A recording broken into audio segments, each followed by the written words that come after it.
উচ্চ আদালতে জামিন জালিয়াতির মতো ভয়ঙ্কর তথ্য উঠে এসেছে গণমাধ্যমে যখন উঠে আসলো তখন তো এর সঙ্গে আসিফ নজরুলের সম্পৃক্ততা খুঁজতেই হয়। কি বলছে মানবজমিনের শিরোনাম দেখে নিন। সেটা বলছে অবিশ্বাস্য জামিন জালিয়াতি, 3 শব্দের হেডিং। সেখানে বলা হচ্ছে অন্তর্বর্তী সরকারের সময়ে এক অবিশ্বাস্য জামিন জালিয়াতির ঘটনা ঘটেছে। চট্টগ্রামে কুকি চীনের 20,000 পোশাক জব্দের মামলায় কুকি চীনের জন্য 20,000 পোশাক তৈরি করেছিল।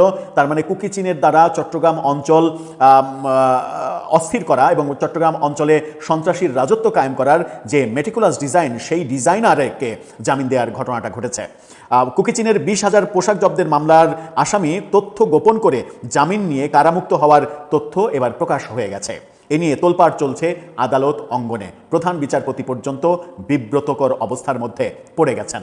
চাঞ্চল্যকর এই জামিন জালিয়াতির ঘটনা সরাসরি প্রধান বিচারপতি জুবায়ের রহমান চৌধুরীর নজরে আনেন রাষ্ট্রের শীর্ষ আইন কর্মকর্তা অর্থাৎ অ্যাটর্নি জেনারেল, বর্তমান অ্যাটর্নি জেনারেল।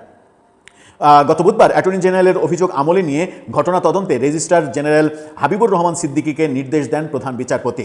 একই সঙ্গে 48 ঘন্টার মধ্যে রেজিস্ট্রার জেনারেলকে প্রতিবেদন দিতে নির্দেশ দেন প্রধান বিচারপতি। বিষয়টি নিশ্চিত করে attorney general barrister Ruhul Quddus Kajal মানবজমিনকে বলেছেন, আমরা প্রধান বিচারপতির নজরে এনেছি এটা। বিষয়টি গুরুত্বের সঙ্গে তদন্ত করা হচ্ছে। তদন্ত শেষে এর সঙ্গে জড়িত কারা আছেন সেই সম্পর্কে বিস্তারিত জানাতে পারবো। এ প্রসঙ্গে রেজিস্ট্রার জেনারেল হাবিবুর রহমান সিদ্দিকী সাংবাদিকদের বলেন, তথ্য গোপন ও জামিন জালিয়াতের ঘটনা সত্য, অর্থাৎ প্রফেসর ইউনূসের আমলে এই মেটিকুলাস ঘটনাটা ঘটেছে। ইতিমধ্যে তদন্ত কাজ শুরু হয়েছে। আপনারা দ্রুতই তদন্তের অগ্রগতি জানতে পারবেন। আমাদের খুবই জানা দরকার যে এটার পেছনে কারা ছিল, কারা এই ক্ষমতাধর ব্যক্তি। সূত্রমতে তথ্য গোপন করে হাইকোর্ট থেকে জামিন নেওয়া হয়। সেই জামিন আদেশে 2 বিচারপতির স্বাক্ষরের পর তা বদলে ফেলা হয়। 2 বিচারপতির স্বাক্ষরের পর সেই কাগজই বদলে ফেলা হয়েছে। পরে সেই জামিন আদেশ জালিয়াতির মাধ্যমে সৃজন করে অর্থাৎ তৈরি করে বসানো হয় নতুন করে মামলার নাম্বার এবং থানার নাম। অর্থাৎ বিচারপতি আরেকটা মামলায় আদেশ দিয়েছেন, সেখানে এই মামলার ব্যাপার স্যাপার তথ্য ওখানে বসানো হয়। বসিয়ে এই সন্ত্রাসীর জামিন হয়েছে বলে কাগজ তৈরি করা হয়। সেই কাগজ জেলখানায় নিয়ে যাওয়া হয়। জেলখানার মাধ্যমে তাকে মুক্তও করা হয়। দাখিল করা জামিন আদেশের ভিত্তিতে কারাগার থেকে বেরিয়ে যান চট্টগ্রামে কুকি চীনের 20,000 পোশাক জব্দের ঘটনায় করা সন্ত্রাসবিরোধী আইনের মামলার আসামি সায়েদুল ইসলাম, যিনি চট্টগ্রামে অবস্থিত রিংভো অ্যাপারেলসের মালিক। 7 মাস আগে উচ্চ আদালতে তথ্য গোপন ও জামিন জালিয়াতির ঘটনা ঘটলেও তা প্রকাশ পেয়েছে এই সপ্তাহে।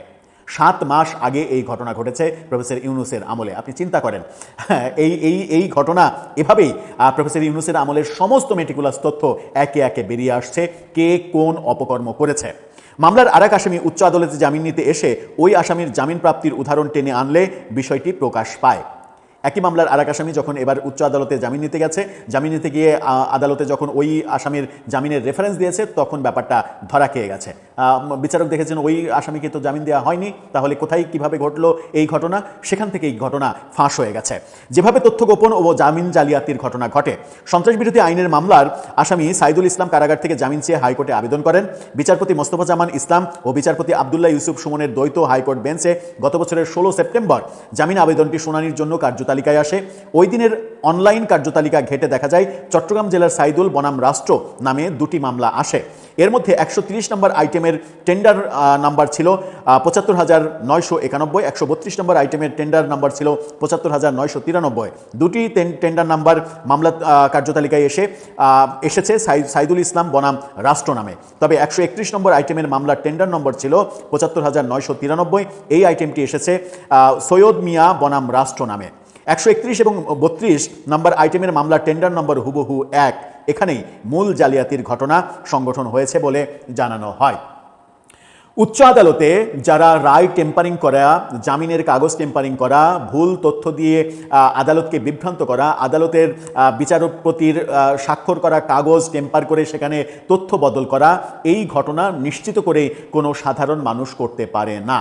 এর সঙ্গে নিশ্চিত করেই রাষ্ট্রের বড় বড় জায়গার হাত রয়েছে। সেই জায়গাগুলো কি আমি উচ্চারণ করতে চাই না। সেই জায়গাতে কাজ করা মানুষগুলো কোনোভাবে বর্তমান সরকারের সঙ্গেও সম্পৃক্ত হয়ে গেছে কিনা সেটাও এই সরকারকে দেখতে হবে।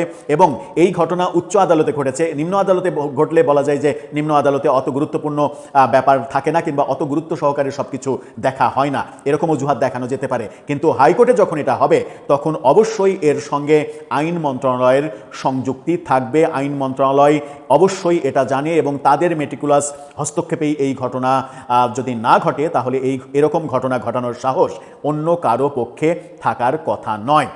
তাহলে কি এই ভয়ঙ্কর সন্ত্রাসীকে জামিন মানে যেভাবে নিয়ে দেয়া হলো এর জন্য প্রফেসর ইউনূসের মেটিকুলাস ডান হাত আসিফ নজরুলকে দায়ী ভাবা যায় না? তাকে কি জিজ্ঞাসাবাদ করা যায় না? তাকে কি এর জন্য কাঠগড়ায় দাঁড় করানো যায় না? অনেকগুলো প্রশ্ন, এবং অনেকগুলো প্রশ্ন, এত প্রশ্ন জমা পড়ছে। প্রফেসর ইউনূসের উপদেষ্টাদের এত এত তথ্য বেরিয়ে আসছে, জালিয়াতি এবং দুর্নীতি, মববাজি, হামলা, মামলা, এহেন কোনো তথ্য নেই যা বেরিয়ে আসছে না প্রফেসর ইউনূস তার নিজের এবং তার উপদেষ্টাদের। এটার সঙ্গেও আসিফ নজরুলের সম্পর্ক আছে নাকি অন্য উপদেষ্টাদের সহ সম্পর্ক রয়েছে সেটা এখনই খুঁজে বের করতে হবে, এবং এটা একটা ইমানি দায়িত্ব হয়ে পড়েছে বর্তমান সরকারের। দর্শক, আপনার কাছে কি মনে হয় এই ভয়ঙ্কর তথ্যগুলো যখন একের পর এক বেরিয়ে আসছে তখন মনে হচ্ছে না যে প্রফেসর ইউনূস তার মিশনে পুরোপুরি ব্যর্থ হয়েছেন বলে এখন আমরা ধরে নিতে পারি? নাকি এই ব্যর্থতার কথা যেটা বলছি সেটা আসলে ব্যর্থতা নয়, তিনি সফল হয়েছেন, এবং সফল যেগুলোতে হয়েছেন সবই 2 নম্বর পথ অবলম্বন করেছেন, এবং 2 নম্বর পথ যেগুলো অবলম্বন করেছেন সেগুলো এখনই সব এখন সব একের পর এক ফাঁস হচ্ছে? আপনার মন্তব্য জানিয়ে লিখতে পারেন আমাদের।